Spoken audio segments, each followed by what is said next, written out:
Hey guys, it's me again. In this digest, Model S made it to Guinness World Record, Model Y will be out sooner than expected, and SpaceX will help make space stations in orbit.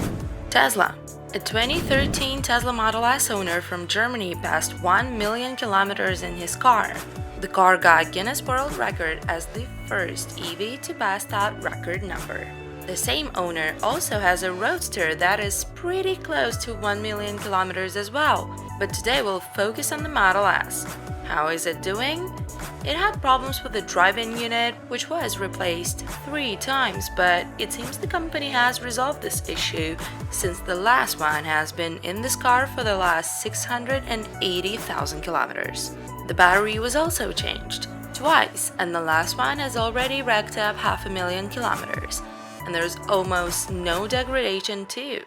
Most of the problems with the car were covered by warranty, so the owner mainly spent money on tires. It's holiday season in the US and Tesla's charging stations are filled with electric vehicles.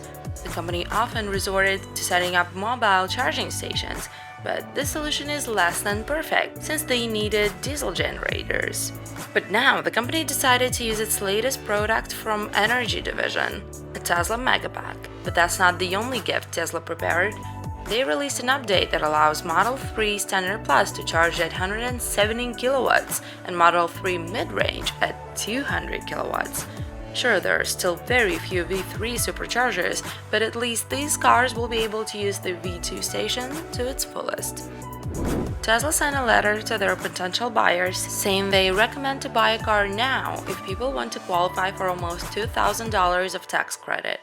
They're only available till the end of this year and people really need to hurry. But Tesla's story is just starting in Korea. The company began deliveries in the country starting with a delivery event of 113 cars. Local enthusiasts took such a cool picture there. The Korean market is relatively large, but Tesla wasn't popular there because it didn't have access to tax credits. Now this has changed. Model 3 price starts at $26,000. And now to the Cybertruck. In less than a week, Tesla received 250,000 pre-orders for its new car. Lego apparently couldn't stay away and showed its own pickup. Looks good, right? It may very well become the next Tesla killer. In the meantime, Tesla opens up new horizons. Brett Winton of ARK Invest analyzed the Tesla pickup interest and found out that the car is popular in the regions that weren't interested in buying Tesla products before. Needless to say, these are the regions, at least in the US, where pickup trucks are popular. The Cybertruck is popular in Canada, Mexico, Great Britain, Russia, and South Africa. Even the Norwegian Minister of Justice ordered the new car. He called it a real boy's car for a man approaching a midlife crisis. And the Dubai Police Department also couldn't pass up that opportunity. They even imagined what their future cars might look like. Knowing how much the Dubai police love fast, unusual, and expensive cars, it is not surprising that they like the pickup. Especially when we find out more and more about this car every day. For example, most likely the Cybertruck's aerodynamic drag coefficient will be about 0.3, which is comparable to quite efficient cars, although this is higher than what the previous Tesla models had. Musk recently mentioned that the truck presentation will be the last product unveiled for a long time, but on the other hand, he spoiled events related to new, unexpected technologies. In the meantime, Tesla was accused that the tug-of-war between the Cybertruck and Ford F-150 was unfair because the company used the rear-wheel drive F-150, and Neil deGrasse Tyson added that pickups should be fully loaded in order to have a fair experiment. Elon agreed to a rematch, and it seems that one of the Ford's top managers also did not mind that at all. But a little later, Ford issued an official statement saying they were not going to participate in such an absurd event. But this didn't stop neither Tesla nor bookies. One of the largest bookie websites in the US now accepts bets on this war, and Ford is a favorite. And while you laugh and try to count how much money you'll make if you bet on a Tesla, check the truck in the wild. Tesla asked its suppliers to expedite Model Y parts delivery to Fremont starting this quarter. You should not expect that the production will begin immediately, but the timeline was moved up like 6 months. It seems like it's the first time Tesla is not only not late, but also ahead of schedule. Musk already said that he expects to produce 1,000 Model Ys per week by mid-2020, which means that the company will have to start producing these cars much earlier.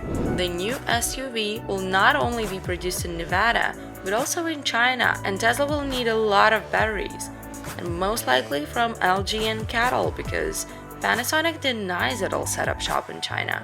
Panasonic CEO said Tesla will decide whether to buy batteries from other suppliers made in China or those made by Panasonic in Nevada for their Chinese cars.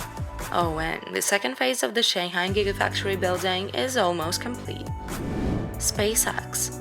The last month of the year might be quite busy for SpaceX. According to the plan, at least 3 launches should take place. Falcon 9 will send a cargo Dragon to the ISS. The ship has already been to the space station twice, but the first stage is brand new. It'll come back to a platform 345 kilometers from the launch site. On December 16th, Falcon 9 will launch the Japanese and Singaporean satellites into orbit, and SpaceX is also hoping to launch another 60 Starlink satellites by the end of 2019.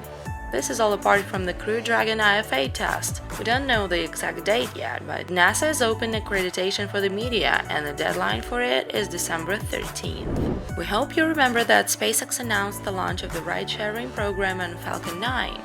It means that several companies can send their small-sized satellites together within one mission, and the cost of this kind of launch is very attractive. According to the plan, SpaceX will start doing that starting with the fourth quarter of 2020. There is a company called NanoRex that previously helped deploy small satellites from the ISS.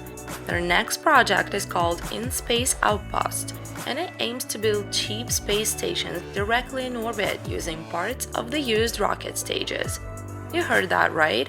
Instead of launching parts of the stations into orbit, they will be assembled right there in space, and during its very first mission, the company will try to prove that it will be able to obtain materials by cutting second stages into parts. Sounds cool, and NanoRex seems optimistic, so we're excited.